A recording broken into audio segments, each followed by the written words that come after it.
Okay, so welcome to episode 5 of the Lightweavers podcast. My name is Eliza, and I'm here with our host Gaitrie and our special guest Nyanchiew.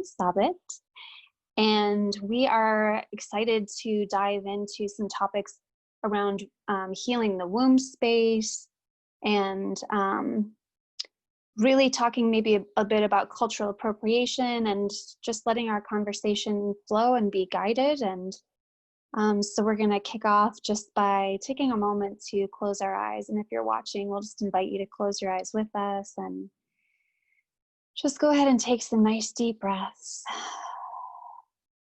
and let go of whatever you've been doing today, any thoughts that are running wild, any things that you need to do, allowing yourself to just arrive fully here in this moment,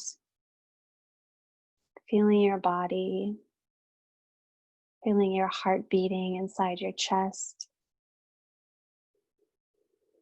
feeling your breath as it fills and empties, and just giving yourself permission to detach from any spiral thinking, detach from any fear that you're experiencing, and just call in safety, love, belonging. And as we open our circle of light weavers, I call on angels, guides, guardians, beings of light, ascended masters, plant devas, and animal spirits to guide our hearts, our voices, and our messages, that our conversation may be fluid for each of our highest good and the highest good of all. And so with our circle open, Nyanchiew, I'm going to ask you to just go ahead and introduce yourself and tell us a little bit about you and what brings you here today. Well, pretty much what brings me to here today, this lovely, beautiful woman, Eliza, into self-healing, woman healing, being self. So that's the main thing that bring me here and connect me with you, including the dance that we have done, that dance, which is being your own dance. You create your own move.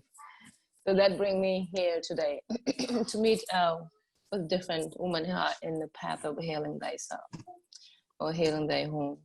So my name is Nyanchiew Sibit Gaitrie, originated from East Africa, land called Sudan. At least that's what it was called at that point in time. It's still here. And I came to the United States 20 years ago, I believe. And I have 4 children, and I get through the time of, coming back from different culture, different city and state and country.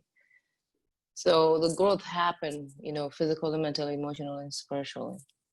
So as you travel from different culture, different weather, different foods, so the growth happened internal and external. So together with the culture differences that even forced me more to look deeper than the usual looking. And I start a small woman group. At first it was a young girl, pretty much a group of young girls that I talked to them in my house and teach them about their body. What does certain thing mean in their body? What does the period mean?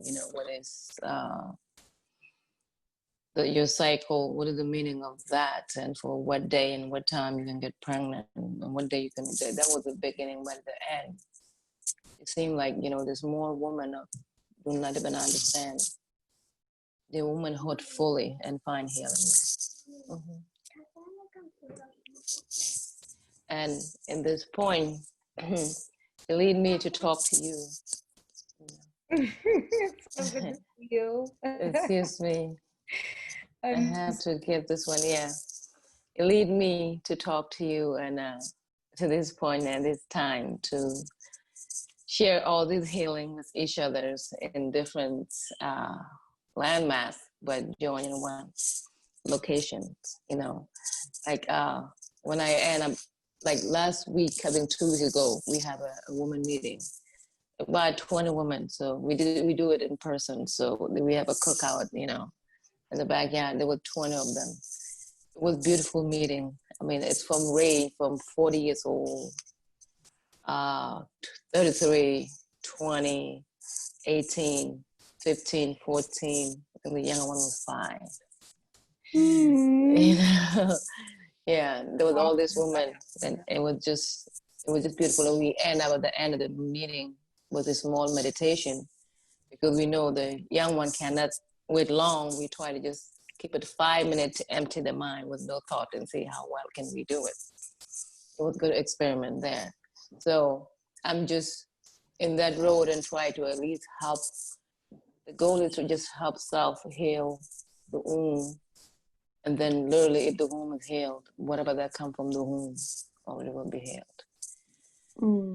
So that's the message that I travel with, you know, with others that connect with it. So my name, I already said it. And yeah, that's a little introduction about me. Then more, but this is the basic. Yeah. Beautiful. Yeah. And it was a pleasure to be here. Such a pleasure to have you here. Yeah. I do want to say your scarf, I think, might be rustling against the microphone. So It is, if probably, you could, just so we can hear you more clearly, that might be helpful. Definitely. Yeah, and bring this cat up. Yes. Perfect. While you're adjusting, I literally just walked in and just tuned in. I always kind of forget that it's a video. You know, I keep thinking podcast, like no one's gonna see you, and then I'm like, oh my God. Wait, everyone. People might see. I was like, oh no, I should have done that. But I didn't. So anyway. You look cute. You look cute. Good. You're digging it. We good. I came from the hat. Everybody. I wouldn't have been late if it wasn't for that other medicine, which I would love to, you know. Yeah. But this womb stuff is super important. It's more important. It's significant. So I'm all ears. Significant. It's good to see you, lovely, beautiful girl. Yeah. It's good to see you. Likewise. Yeah. I remember seeing you when you would be working and I would be buying groceries, and I was just always curious about you energetically. There was just always a draw. When I would see you, I would go in your line intentionally. I don't know, you know, and I kept looking at your name because I wanted to, like, but I didn't say it. You know? Yeah. And it was always, you know, so busy when I went in that it's like it is. real conversation with someone, you know. Yeah. Well, I mean, I'm comfortable. Now we are. Oh my all God. my customers. Let it happen. Now it is. I didn't have to do anything. I was late, but I'm still getting to do it. Or maybe this is a new story. Can we birth a new story? I realized that my story is that I was always 2 weeks late. My one sister was 2 weeks early. My one sister was on time, and I was always 2 weeks late. So I feel like I came birthed into this world always feeling late, because literally I always feel late to everything. Yeah. And it's well, not to forget. Know, it comes off as disrespectful, but really, I want to tell people, usually it's because I'm in the moment. And I'm not thinking about time, and I forgot about my schedule because I'm, you know. So, anyways, it's really not because I didn't not to forget, not to cut you off. Astrologically, cut me off. Yeah, not to cut you off, but as your energy sign that you. Oh my God, somebody intervening. Is everybody that somebody intervening? Heavenly wise. Can you guys hear me? We can hear you. Yeah. Okay, I'm gonna talk. I'm just gonna talk. I'm not gonna cool. Suzie, heavenly wise. You know, I know I'm not giving you a specific role to play heavenly wise, but one of your traits in heavenly wise is a Capricorn, and Capricorn tech is time. That's my son. You know, it tech is time. Capricorn is a boss. It can show up anytime it wants to. It's all about that time that the boss show up. Yeah. And you know, you have that energy, which is like good. My sun energy is Capricorn. Like daily, I am with this energy. You know, and I need to take my time. You can't actually, I love that this is coming up. I have one story, since this is, I always loved our stories we would share here. And there is a rustling, Bernie. I'm trying to give her some attention because she wants it. So I don't know how mothers, you know, I honor you guys for your multitaskedness. But the first time, oh shoot. Eliza, what were you just talking about? When we met at Soul Rise, or Yeah. how you're Capricorn late? Yeah. I remember. Thank you. When I was driving down to Naples and I stopped at your house and I woke up early. And so I went outside with Bernie and caught the sunrise, but I had just learned how to do time-lapse film on everybody can do it if you have a certain kind of phone, you know? And so I time-lapsed the sunrise. And really it happens so slowly, you guys. I mean, you're watching this thing happening and it's unfolding at its own pace, always the same pace, and it's never rushed for nobody. It does it on its own time. And it's funny because I think I do pick up some of that energy. It's not an arrogant energy though. I don't feel it. Just like things take time, and I always feel like things take me longer. I would get stressed at school about timed tests, because I would always be like the last one, and sometimes I wouldn't finish. So thanks for hearing all that. I'm rambled. I mean, this is Gaitrie, hello. this is good. This is good. Yeah, well, I think this is. Go ahead. Oh, I just wanted to fill Gaitrie in and whoever's watching about kind of what Suzie was talking about earlier. So Nyanchiew used to work at the co-op. There's this really cute little co-op in Buffalo called the Lexington Co-op. And when it was on Elmwood, I would call you Martha. I don't know if you had Martha on your tag, because I still feel bad that I butcher her name, Nyanchiew, which is like difficult to say for me, but it's so beautiful, and I feel so bad that it's a challenge, but she's so graceful about it. But we used to call her Martha. And then last summer, Suzie and I were coming back from a festival, and we went to Soul Rise for ecstatic dance. And there was Nyanchiew on the back porch just hanging out, and she had been living there at the time. So we just hung out with her and caught up with her on the porch, and then drew her inside to come dance with us. And we had such an amazing connection. She had never experienced ecstatic dance before. And we ended up having so much fun, so much just like girl power connection, goddess talk. We talked about astrology. We were like talking about plant medicine. We started cleaning up the space for Josh at Soul Rise and like gardening. And we spent so much time there. We ended up having a bonfire. And then Suzie and I slept over. I actually slept in Nyanchiew's bed, and they slept on the floor. In Soul Rise. I felt so bad. You guys should have that was good. So we ended up having sleepovers. So we just did. Put the blanket in the studio. It was just so magical, and we had such beautiful conversation. And I remember that night we were like, we should record these conversations that we have. They should be good. Other women could benefit, from hearing these kinds of just like downloads that were coming through us. I was like, whoa, I didn't even know that was in me. And so we bring that out on each other, and it's so cool to this is what we do now in Lightweavers. We have these conversations and just open this channel. And so it's so perfect to have you here. Yeah. That was peace. The host can take the floor. Gaitrie, would you like to say anything? She's the host. You gotta take the floor. The three of us are the host.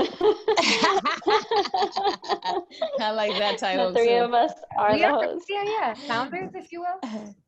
That's a good title. No, I really loved listening to this backstory of how the three of you are connected. I think that, it definitely, the energy definitely can be felt.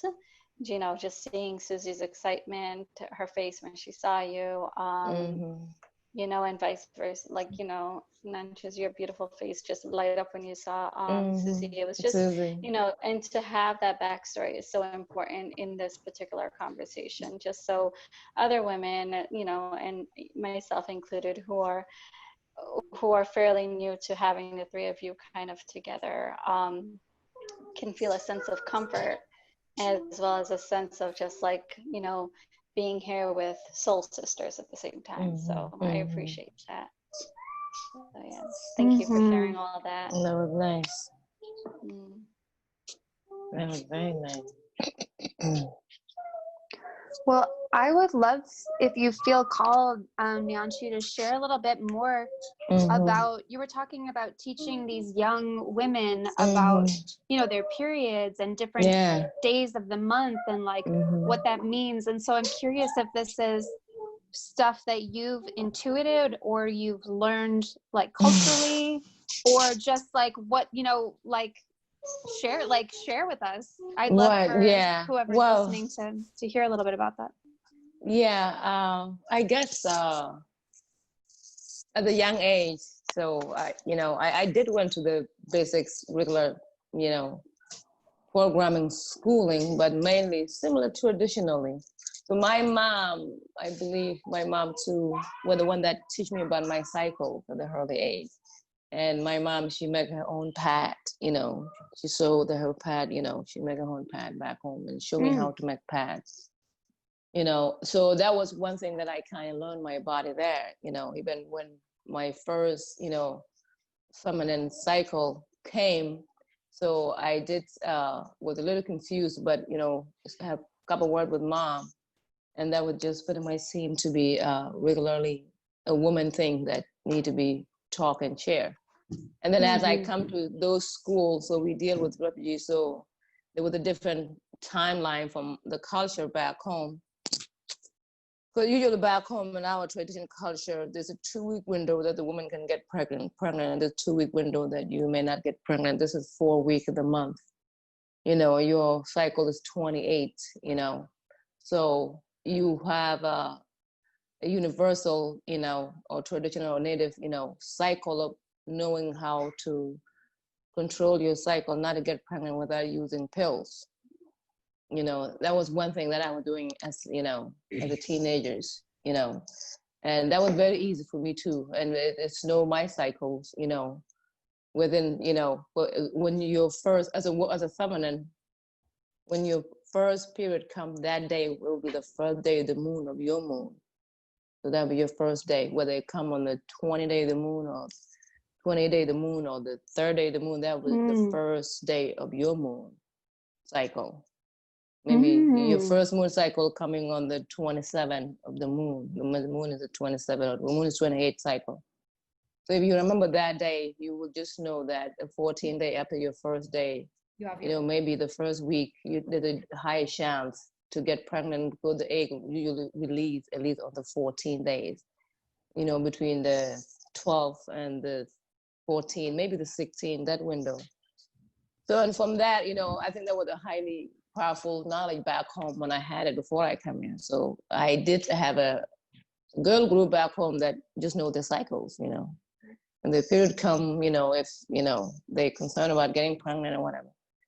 So, and after that, I came to the United States, you know, I was 17 or 18 and then I become pregnant. Then that one stayed with me. And then when I come here in the school, it seemed like more women here do not know much about their body, you know, and even more some of the, you know, women that have a background like me, and here in this country, like they seem like they don't know their background of their body or their cycle body. So that gave me the interest, and coming to that interest of pretty much share this with girls, you know, because some of the pills or birth control pills damage our body very much, you know, damage our body very much. And that's one interest that, you know, I have that.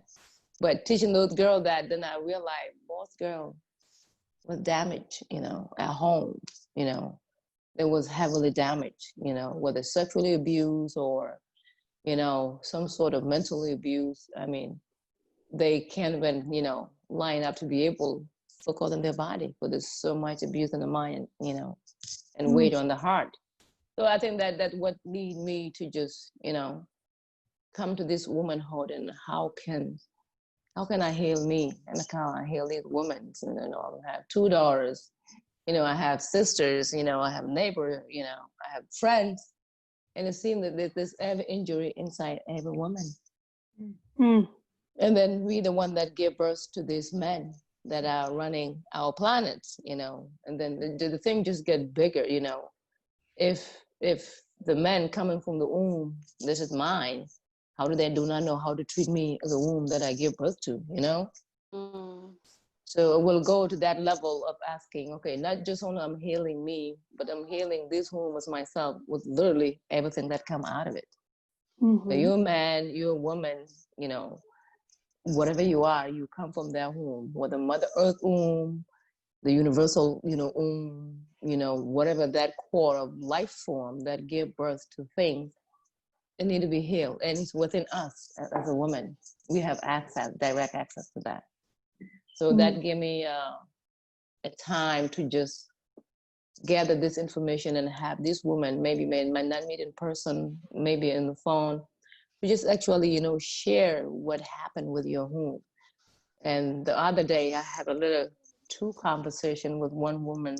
She came to my house and we discussed something like sense and nonsense, and it might come to self, knowing thyself, the self itself, it's sense. God is sense. It's God of sense, God of common sense, God of common good, God of facts, God of truth. These are the sense. And then somehow the sense got mixed with nonsense. So how did the nonsense involve with the sense that confuse the sense, and the sense act nonsense? So we went deeper to that to dissect that. It was a good conversation. And it really come back to just know you as that life form of give birth to all life. I mean, whatever you literally need to help you in line and order is right here. It can be accessed right here where you are, and it's large. It's like the infinite womb that we all belong to. And we carry the evidence of that as a feminine on the planet. The physical evidence of that is highly divinely ordained, and we have access to that. So I come to pretty much, my way of feeling that this is the main thing I need to focus on. So even me, if as a woman, we focus on just healing that womb, we will have less relationship injuries. We will have a less relationship injuries. So when you take care of yourself, you're not gonna have an intention of injuring any other self. So you take yourself up and the other self out there. So they come from that womb that you take care of. Okay? Give me a minute, Mama. You can go there. So I have a young one that intervened. She was in one of the women group meeting. Oh. Yeah. I'm gonna pause me. And anybody? Yeah. I did just want to say, for anyone who's watching, like who is currently taking birth control or anything, like, of course, this isn't any judgment against that, and that everyone has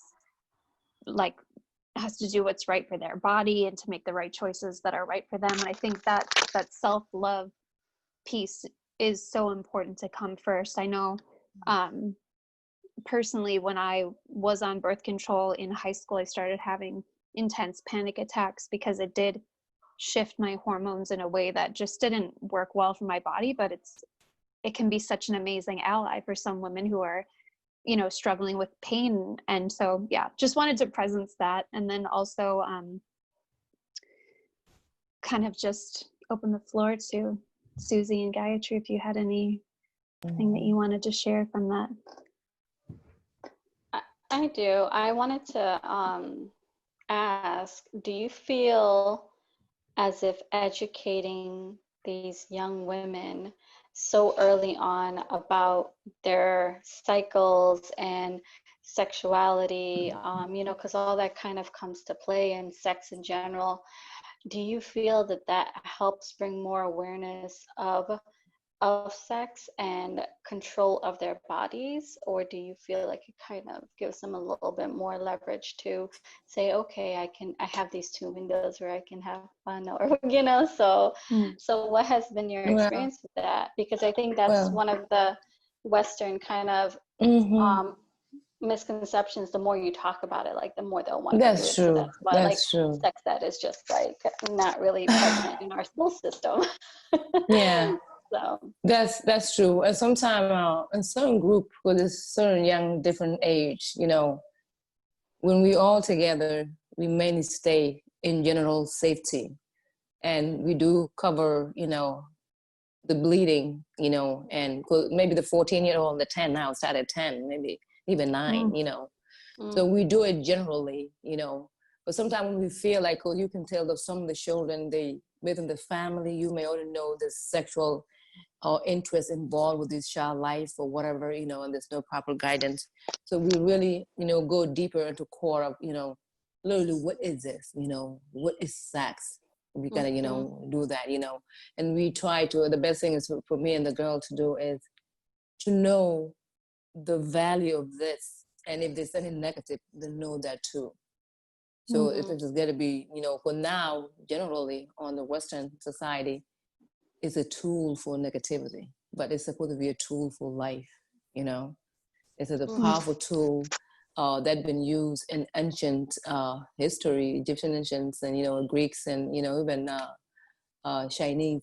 There's a sacred sexual knowledge that being passed to manifest physical thing that we need in life, So it's go deeper than that, but mainly sometimes we just keep it, what's good about it, what's bad about it, and how the bad thing will hurt us regarding something good, We actually just give them a knowledge, even when they're ready to like the boy, they ought to know, what can I do this for, and it, I'm not aware of this. One of the consequences that may happen if I done this, such as getting pregnant early if you're not ready, such as, this is, we call this a Stargate, or the portals, or the heaven doors, and sometimes we went in and teaching, I compare some of it sometimes to the Bible and saying that would God say, unrighteous people cannot go to heaven, If you sinner, you're not righteous, you're not correct, you're not just, you're not going to go to heaven. Let's see to go with the Bible. But the same way, the woman body, you're divine life holders. You give life. So if you allow anyone to go to your heaven, they got to be righteousness. And what... Love that. Real sex education is teaching righteousness, Yes.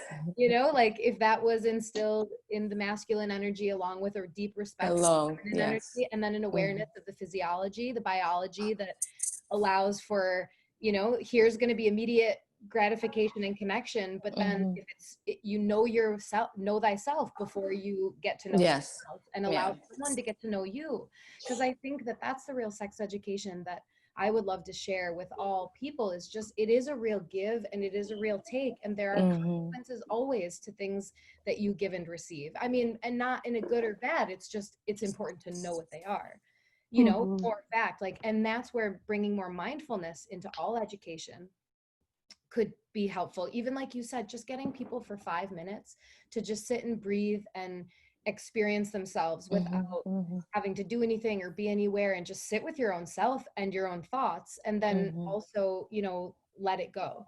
I mean, if you can, that's right, the idea. I don't know, I had so much to say from what you from already what's been shared. I just feel so blessed to be a part of this conversation, truly. This is something that I've had a conversation and a dialogue in my head about, and now it's manifesting and essentially offered to others. And I mean, I didn't even need to do anything. I even got a ride to get here. I called my friend because I was like, I'm going to be so late for this podcast. Walking is taking a long time, and my dogs and the dog were already tired.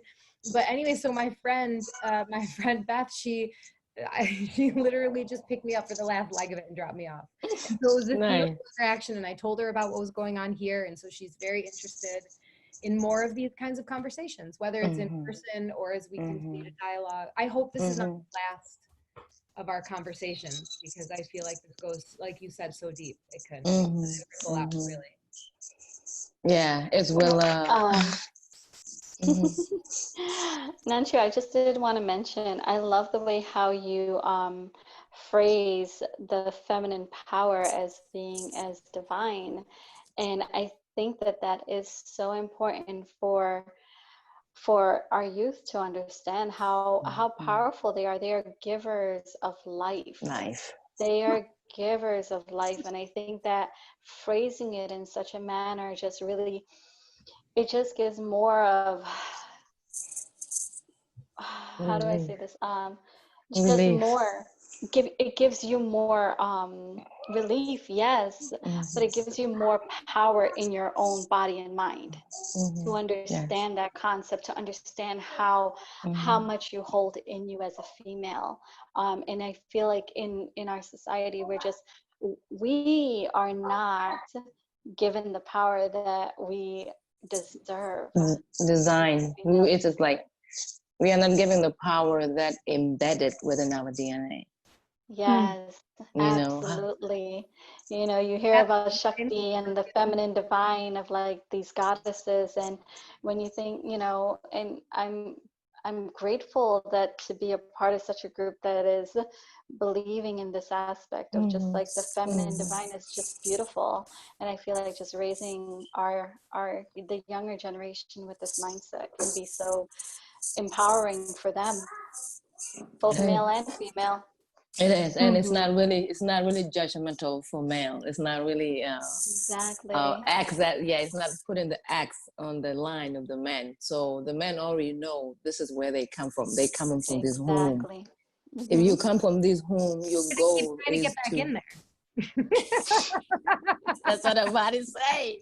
That's what I'm about to say. That's what I'm about to say. So like they're doing it wrong. I don't know. You coming from the heaven. If you have to enter back into the heaven, you have to be heavenly acting on your action daily. You come from the heaven, and if you need to enter back into the heavenly, you need to go in the way you come out. When you come out, you were pure, you was innocent, you were divine, everybody was loving you as a child. But that essence is still in you. So it just need to be nurtured. And for when you old enough to come back and re-enter into the heaven, then you qualify, you know, to enter into the heaven, and hopefully, you know, it will be a beautiful transition. It's really changing the mentality of this egotistical belief that it's theirs, right? It's, you know, it's there for them to take. Like, no, you need to set that ego aside and check yourself, because this all here is what you need to work towards. Yeah. And I think we're all working on embodying that at this point. That's kind of, you know, where we're at as a species. I think we're all actively learning to embody our sacredness, whether it's in daily ritual and conversation, moving through life, or in our sexual activities, making it a more sacred experience, bringing that holiness of the vessels that we are of spirit back into that act. And I think for so many young people, it's like, it's really a shame that there's so much access to like porn and just like such denigration of what it means, you know, and like so much music. It's kind of like, it's funny and like, you know, it's not horrible. It is what it is. I'm not against any form of expression, but I do feel that it's like, it's a missed opportunity to really share this this sacred energy exchange with our children. But it takes us learning to embody it. You know, it takes our generation learning to reclaim that power that we inherently hold, because no one can really fully take that away from us. But it's the first step is just knowing that we are worthy of that and reclaiming it within ourselves.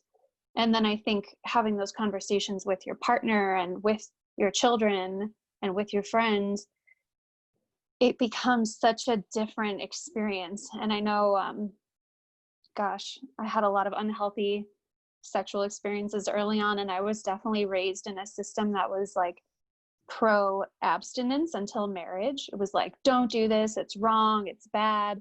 And so I had so much shame around those feelings and the sexuality. But it was this battle between like, my body is saying this, you know, but culture is saying this. And so of course, being the intuitive, you know, person that I am, I listened to my body, but then I felt really disheartened when it was like I was giving it you know, it was giving that sacred energy away without it being held in that sacred container.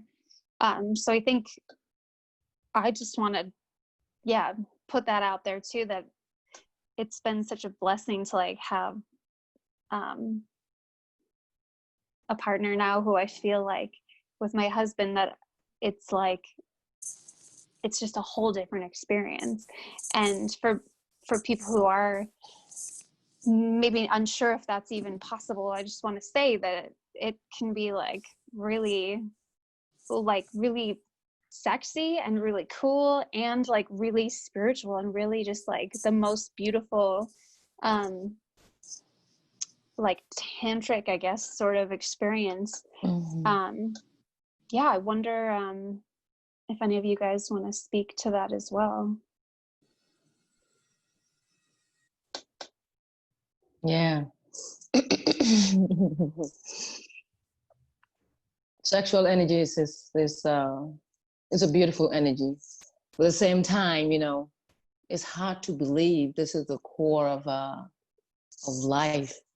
I mean, if you go to the forest or to the grass and see the flower, the way they open themselves, they give birth. There's a fertilizations of orgasm of the birth taking place to open. You know, there's a whole sexual operation taking place, but in different form, which is in the plants and you know, the tree, the flower. But it's a beautiful sex, you know, and there's no way that humanity cannot follow the same way.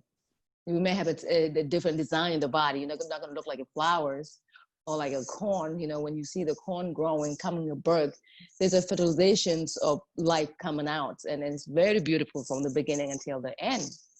You know, and that's the enjoyment of it. You know, from the birth until the recycles of the body.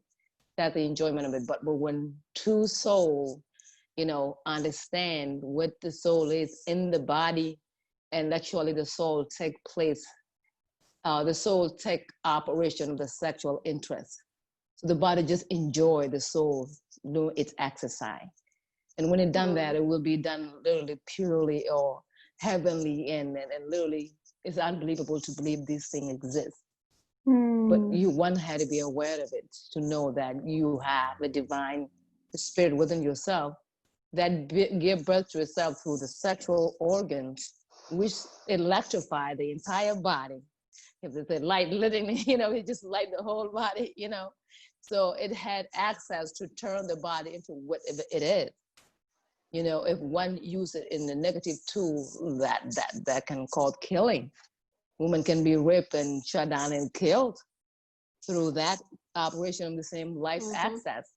And then if you take it to the higher intelligence of learning, the two couple who are very evolved of knowing the soul within the body can have a sexual experience that you can't even describe what that is. You know, that's what's highly ordained. You just, you know, and sometimes you can't even know that, you know, the body's in, you know, the soul is in the body, interacting with other body, but still separate from the body, but observing what happened in the body. These are the very highly experienced that the sexual energy, being aware of it and how important it is, it's a different educational.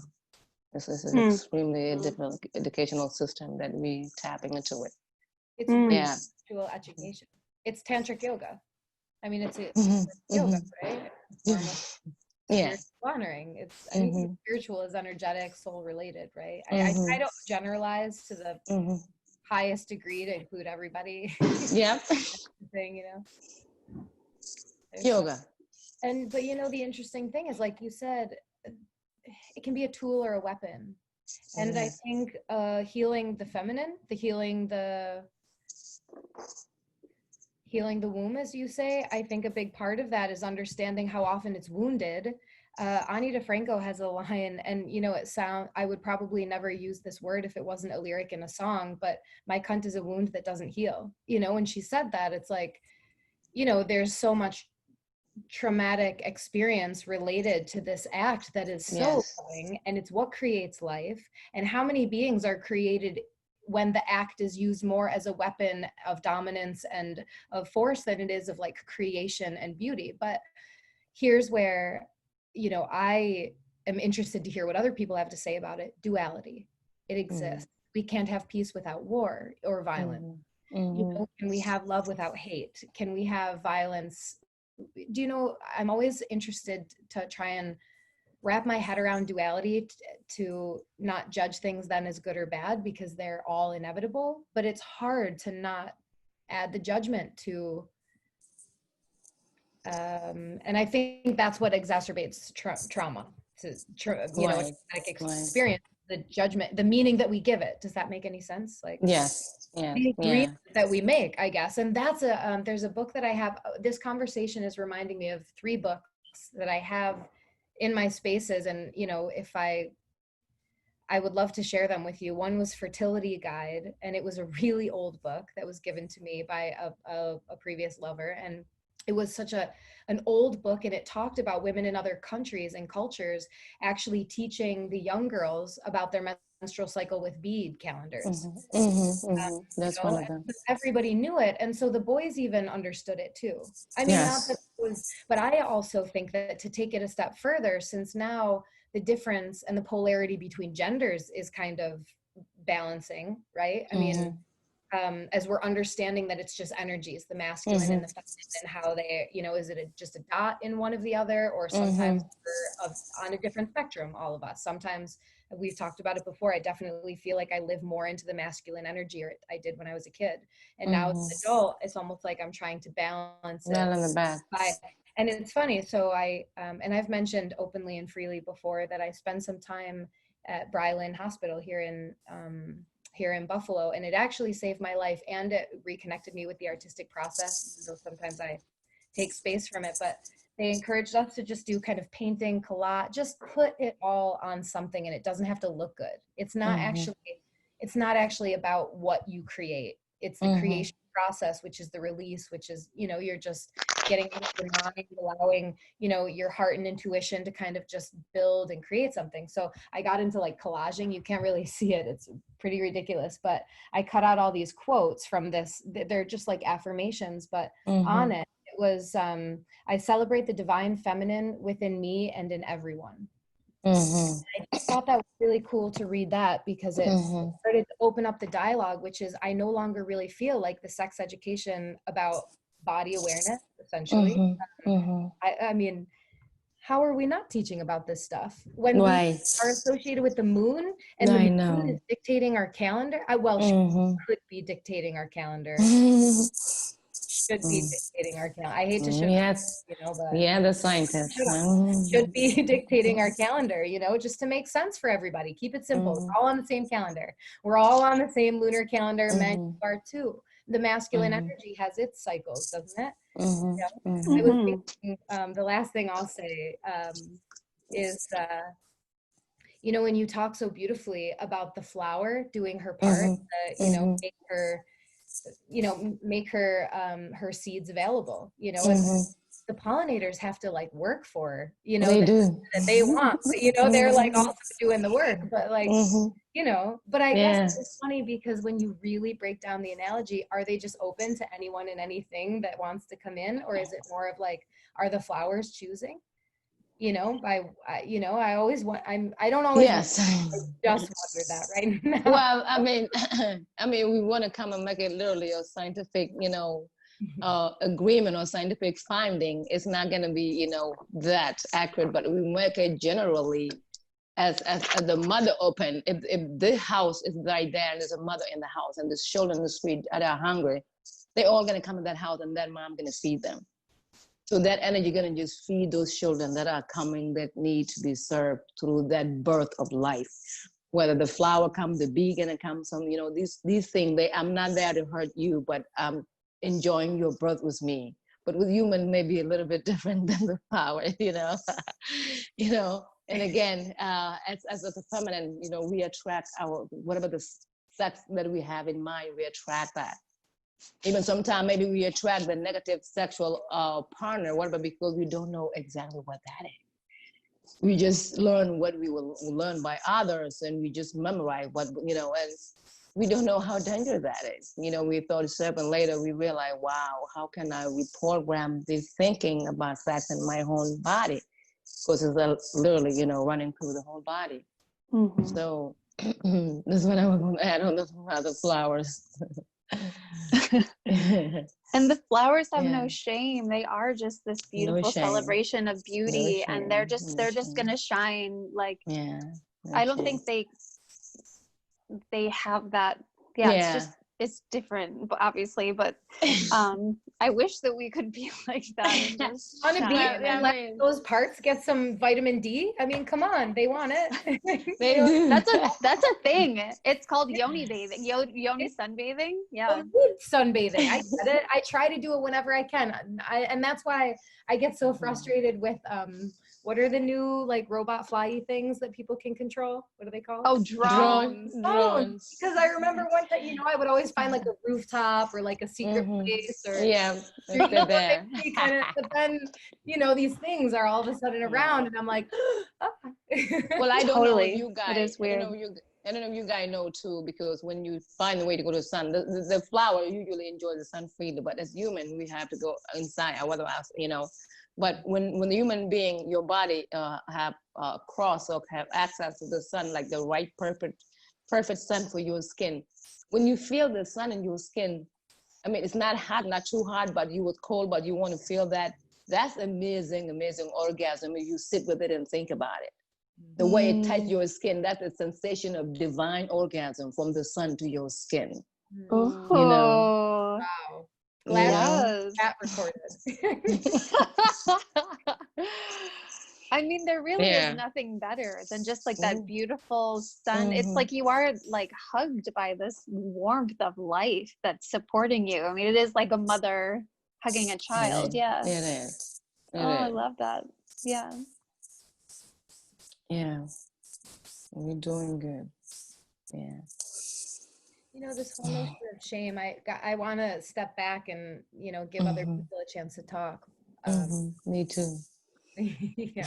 But I like when you're talking, so I'm going to go out on a limb and just, say something that came up, which is maybe to round out the conversation about shame, which is not just about the sexual act, but just about our bodies, and that they're wrong and they're bad. And it does become frustrating for me when men get to be topless at a beach, and I just think like, I understand, you know what I mean? Like, I get it. Okay. I would be looking at the boobs too, because they're beautiful. You know what I mean? Like, who wouldn't? And again, this is about this sacred thing that gives life. I mean, people wouldn't survive if it wasn't for these things that enlarge for the child, like, sure, we all get to enjoy it, I guess, for a little while, whomever, whatever. But I'm not, that's for another podcast later tonight. Join later for the little podcast. Join for the later one. Just like... But let me add to what you said. That's very good what you said. That the men had to go topless and the woman there, and we know that. Let's think about it this way. So that, let's say the woman body is extremely electricity that electrified everything around her. But in order for you not to turn anybody on, certain operation had to happen. And imagine like your eyes, you have eyelids, you have an eyelid there that cover your eye. You imagine that there's no eyelid and you walk without eyelid. It will attract everything that injured you and fall in your eye, So the same thing, exposing that design, heavenly beauty body to certain electricity. Some of the they don't know how to control it.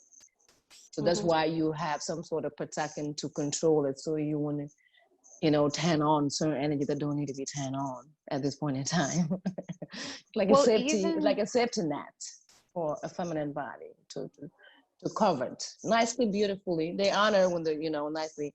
We can have a nice thing, we look sexy. We can wear something small but covered, but still showing, but still look nice, but not completely naked. No, I guess I know this is going to sound really out there, but sometimes I feel more uncomfortable having to wear something little than just nothing. I know.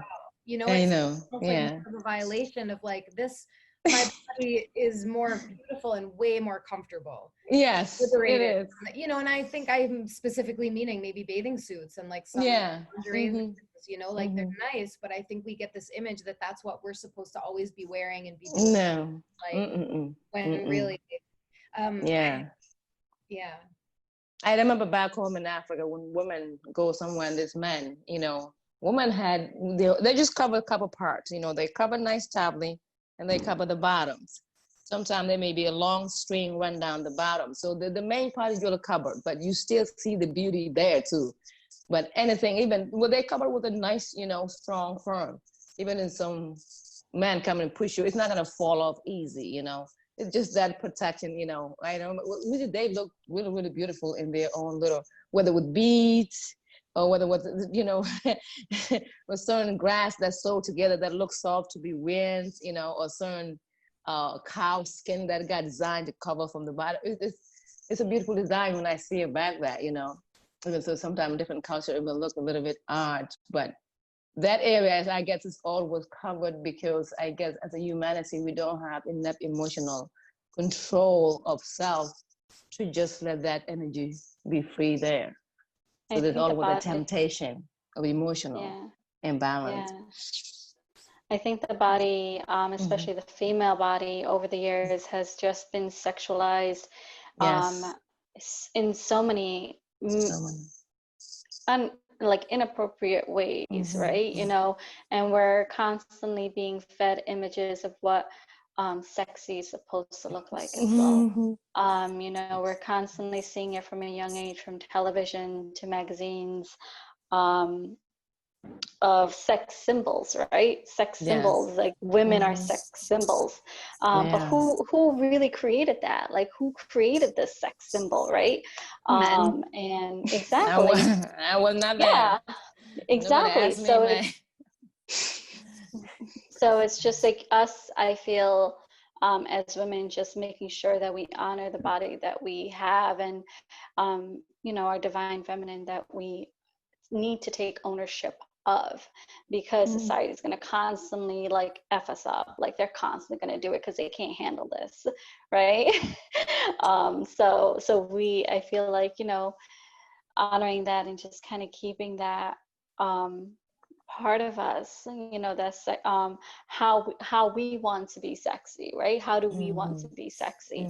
And what does sexy mean for us, right? And it could be if you're covered up and you feel good about yourself, heck yeah, that's sexy, man. Do what you gotta do. So I think a lot of it just needs some reconditioning. Reconditioning. And what you're doing, Nyanchiew, like what you're doing about just teaching it from a young age and letting children and youth and women, even older women, just be comfortable in their own skin and in their own bodies. I think that is a beautiful step to get us, not get everyone there, but get most of us to the point where we can feel really good. So I appreciate you. Thank you. There was a guy that said something, I think it was a joke. He was a comedian.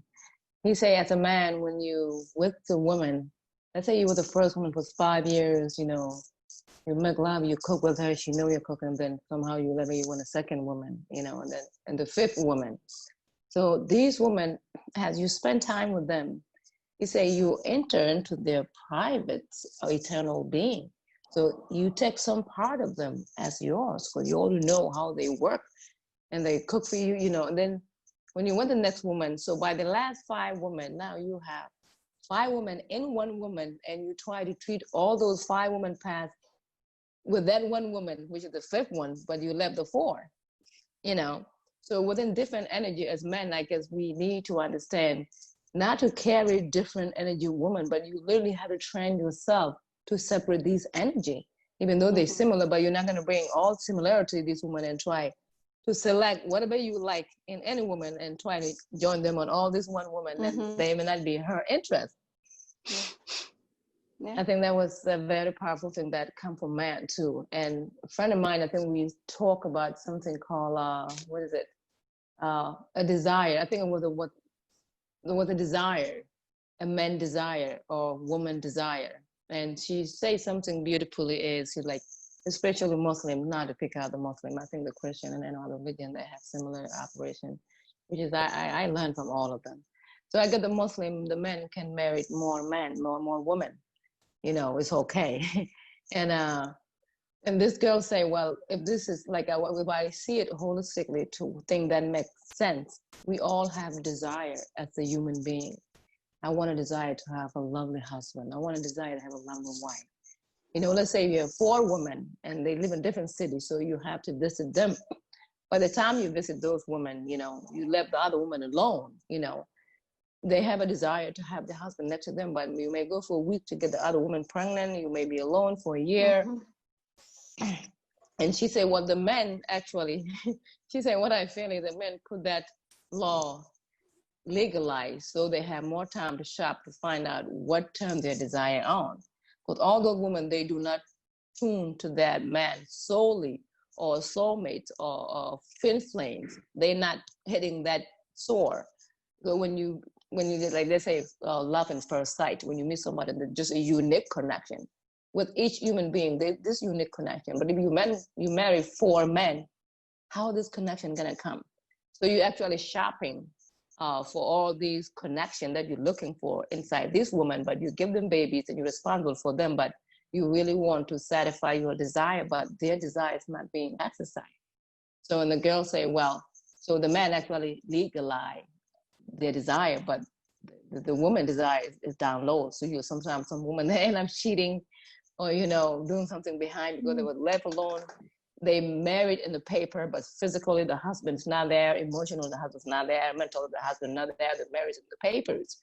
So they literally become, you know, they have no desire. So they had to end up sneaking around, but the men make it legalized for them. It's to say it's okay to marry 4 wives or to shop for your soulmate, you know, and whatever that reason is. And I think that was a very interesting way to see it that way. Yeah. I do have a few thoughts about that, and it might go a little too much into religion. Okay, which is good. but from what I from what I understand, you know, that Muslim men have more than one wife, primarily to like, so because sex isn't allowed prior to marriage, they don't know if a woman can or cannot conceive or if they have difficulty, right? So usually they marry more than like multiple women to make sure that their lineage can continue, right? Like, right. So that they have like, you know, or even if it's a son, if they're, you know, because that is some preference in some religions that to have a son over a daughter. So if they're finding that this woman is just conceiving females, or if she cannot conceive at all, they usually marry or have another wife kind of come into what is considered the haram, right? And so that's what I've grown up understanding, and please correct me if I'm wrong, you know. Right. I mean, I grew up in the Muslim countries. So my country was colonized by Islamic and Christianity, even the traditional belief. But we have a culture too that my dad had 4 wives, you know, and I have a grandpa who have at least 10 wives, you know. And these people are very wealthy, you know, family, you know, with tons of land and cow. So literally, I knew the bigger the family is, you know, the more wealth it is. I just never understood the core of having all those wives, you know, if you just carry on the lineage, but you still have brothers and sisters and, you know, that carry the bloodline out, you know, and everybody have enough to have 1 wife or 2, you know, why all those many wives? And sometimes you don't have enough time, the father, to fulfill those wife emotions. You know, those wives, usually some of them sometimes shut all the emotion and just straight business of taking care of the children, take care of the husband, take care of the farm, and that's pretty much, you know, any satisfaction of the oneself is actually closed off, you know, until these women transition or die, you know.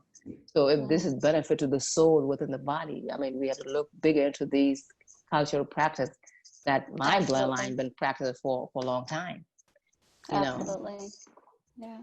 No, that's so true. That's so true. And it's like, you know, how much of that is, you know, like understanding the connection of like the individual and then like what the soul really needs, like how much of that is like really taught and understood, especially in marriage. I'm Hindu, and so like we have a, you know, we kind of believe that that you are hoping to live with this person more than one lifetime, right? That this is the person that you are going to continue a few births with. And so, you know, in that aspect, we don't believe in polygamy, right? There aren't multiple wives.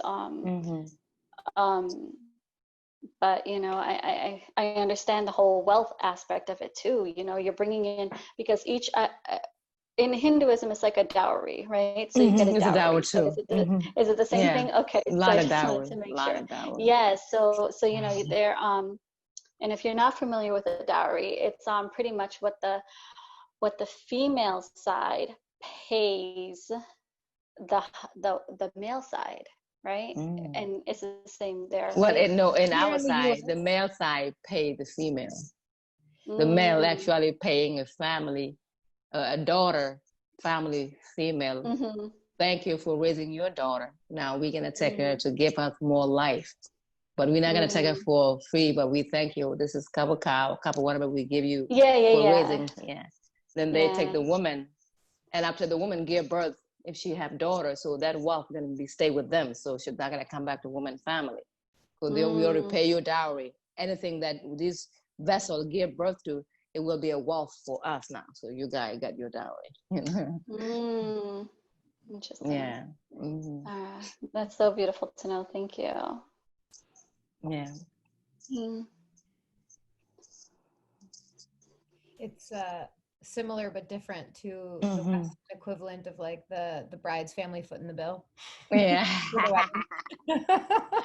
Like that's basically. But in reverse, but like what? The woman is paying the man. What? It makes sense.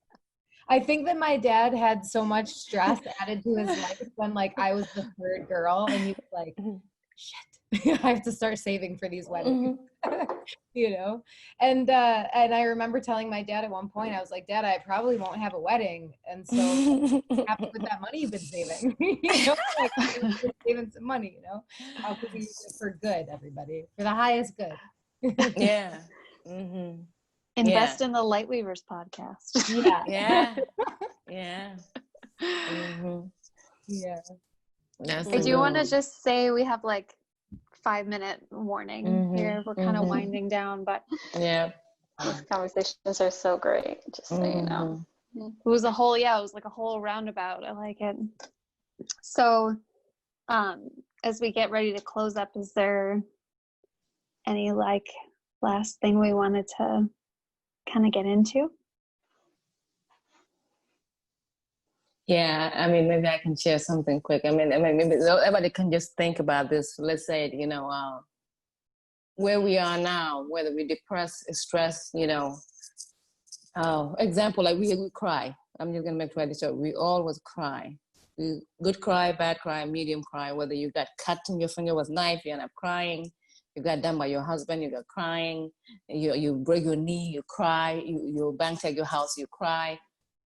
And you get buy a new house, you know, you got joy, you cry. There's all crying, but they're all crying coming from one place. There's all different type of crying, but they coming from one place. And some of those crying are so heavily damaged. So if they all come from one place, you know, why would you have the place that you cry there, there's a joy crying that come there, knowing that it's God there in that place, but there's some other crying coming too. You know, it will be like, you know, how do one lose itself and forget about her joyful crying or his joyful crying and end up to put itself to the depression crying when you know you have the same place that you can get an answer to create the joy that you're looking for? How do one lose self to be able to get into that? You know, and if the self got lost, where did the self go? You know? Are you saying that it's a choice to switch it around? Because if you're crying in despair, you can just choose to cry in joy or know that it comes from the same source. So not judge good or bad. That would be shadow work. That's shadow work. Yeah. That would bother me. You know, all crying comes from the same place, you know. That would be an easy way for depression medication. Imagine that thing. Maybe the national depression medication. What, just to cry more? No, I mean, Susan, say something. What do you say, Susan? Say what you say again. I think I just said that I was asking more so for clarification if it's that if you don't judge, if when you're crying, if you don't judge it good or bad, because you have a knowing that it all comes from the same place. So if you're crying in despair, it's also the same place that crying in joy is coming from. So just move through it and allow it. So be at peace with it, love it even. I don't know, is that kind of? Well, yeah, that would make even more sense to know that the core of that area, your essence, is good. Even if it's bad crying there, it's good in there. So you can have a power to let go whatever that bother the good. They'll come back to let going, and they're coming back to, and then after that, I think before we even 5 minutes up, the girl said, when you cry bad, so there is an emotion want to come through, go to your higher self to get assistance, to give you the result of why the bad crying happened, or heal the bad crying, or accept the bad crying, or let the bad crying get healed from the higher self. The emotion coming very heavily, crying, try to find the result. What can I do this? And then if you have some sort of blind ego up there, it will definitely block that emotion to get cured from the core of when need to cure things. So what can need to be done to release that ego and let the emotion go through, and then find the healing, like, oh yeah, I don't have to cry. Yeah, this is good. So it's like the power, it's like the power of non-attachment, like letting it know like it's there, but not holding on to it, right? Not holding on to that. And that it is what it is, right? It is what it is, this feeling it is. So that's a big healing. It is like within me, right? It's like it is within me. It is an emotion, just like every other emotion within me, you know, and let it be, let it go. And then that ego that tells you that you need to hold on it, that voice starts to get a little bit more quiet once you accept the whole aspect of non-attachment. Because the crying is never bad. It's just that we're labeling it with our minds that it's bad, right? But the crying is healing. That emotion is that healing is, There's different, that's why I didn't say different type of crying, And usually the like seed of sadness, isn't that love? It is love, because it's crying to be loved. I'm sad because somebody loved me. I think that's what it needed. That's what it needed. Yeah. So literally, to know thyself is to love thyself. And every other self will be love. Yeah. It's so simple, and yet it can be so challenging, you know? Challenging. It's like, oh yeah. Possible.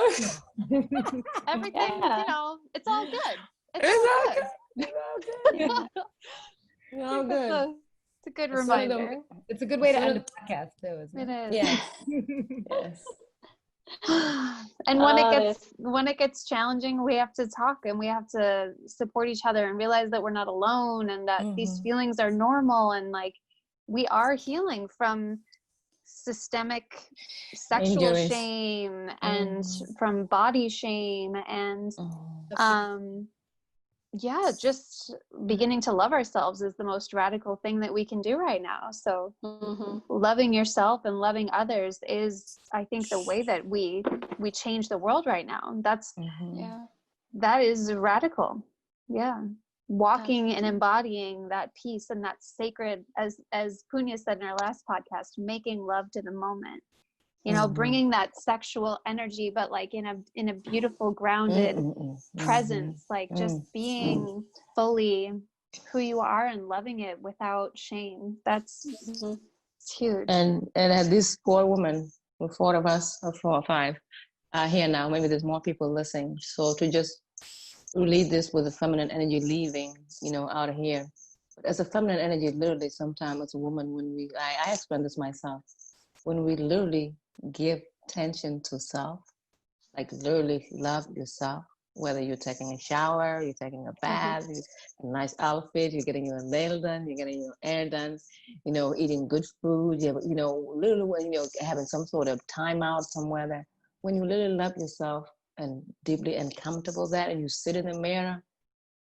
this feeling of coming like there's nothing missing within this feminine energy. When you do that, even though you love your husband, you love your children, but when you tap into that energy, you just know there's nothing missing. You all have been loved all along within this, and everything else just attached to it, So it's one thing that we need to practice that. Yeah, the self-care, the self-love, it's so important. We're being pulled in so many different directions that I feel like we get, especially as women, we get lost in serving others and like really giving to everyone else. That when you start to get stressed out, when you start to get burned out, when you start to get exhausted, it really does not take long to just to recharge by just giving yourself some self-care. Like it's so important, right? It's so important, I feel. So So I guess I'll throw this out there. It's kind of an invitation for any of you or anybody else who's out there to wherever you are. Like I have the ability to host a small gathering, a fire gathering. And I just decided, my friend and I, we just decided to do one every full moon and new moon, just see how that goes for a month. It's like twice a month, and I think the intention, we didn't mean to exclude men per se, or the masculine energy, because of course it's like, it's always welcome and it's always present, but it's kind of one of our hopes was that women gathering on more of like a natural cyclical thing, we might sync up with each other in ways that we can support. Because I do have to say, when you go through a cycle and there's not a system of support that can hold you during that time or cook for you when you're at different points in your cycle, when you might just need to be more restful or whatever. So if speaking of marriage or partnerships or relationships, however many or few there are and whoever it's with, if we could hold each other in partnership beyond the definition of marriage too, so that women can feel really supported in their cycles, and the men can too learn about theirs. I don't know, I just felt maybe that was something important to say. Very good. So it's an invitation, and if you can't come, if you want to find out more information, get in touch with me. I think you know ways. Otherwise, maybe host one and invite, so she's using it as a way, I think I wanted to say it as, she's using this as a way to once a week do something for herself, once every couple weeks, do something for herself without kids and husband and obligations, but give herself that time to utilize it in whatever way, in sisterhood or, in feminine. That sounds good. So that sounds good. Yeah. So. Love that, Suzie. What? I love that. Oh, Thank you for sharing. Oh, by the way, the next new moon is on Monday the 20th. Just throwing it out. Of July. There's a full moon on Saturday, I believe. Yeah. Oh, and it's a big eclipse time. I'm getting into astrology. Yeah. I appreciate things coming towards me, the information that I'm learning. A lot of astrology is coming in. So energetically, I think it's all aligning. I'm trusting that we're all in it together. We really are. So thanks for having this conversation. Speaking. Is there anything else that wants to be shared before we close the circle? Sorry, go ahead, Nyanchiew. No, I think I'm good. Yeah, I think that's good. Well, it was such a pleasure. Unless somebody had a question. Mm-hmm. Unless somebody had a question. It's a pleasure. Definitely, Suzie, we're definitely going to come to that circle. Oh, beautiful, because I do have a question, and it might not be answered right here, right now in this. Maybe there'll be a part 2 or something, but it does have to do with just your take, being from another country, spending, I think, most of your adult life raising children here in America. Things that are going on energetically right now, and divisiveness and misunderstandings and all of those things. I just would love, to have to open more dialogue of just getting different perspectives. Absolutely. our own, for everyone's just evolution in this whole process. Yes, there's a lot of different, yeah. I mean, see my children.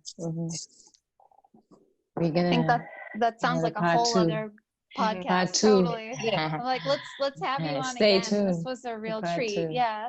Yes. Yeah. Beautiful.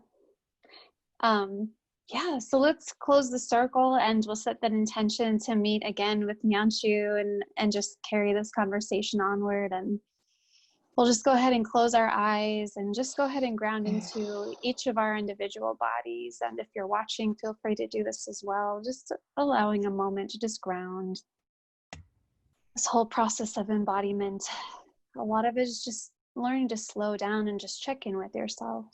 Just taking a moment to feel the sensations of the ripples of this conversation flowing through you, and just breathing deeply into any areas where you might be holding some tension, and bringing some love and energy to those areas. Maybe placing your hands on your legs and just allowing the warmth of your hands to be felt in your lower body, connecting yourself to your root. Allowing all sensations to just be that, just sensations, without labeling them as pain or taking on any suffering, just allowing the sensation to be perfect. Allowing your body to be perfect just as it is. Allowing your breath to just be perfect in this moment, just how it is. And allowing yourself to be loved just as you are. And as we close this healing circle, I send gratitude to all angels, guides, guardians, ancestors, benevolent beings, ascended masters, plant devas, animal spirits, each of our higher selves. Thank you for coming together for this light weaving experience for each of our highest good and the highest good of all. And so it is. So it is. And so it is. So it is.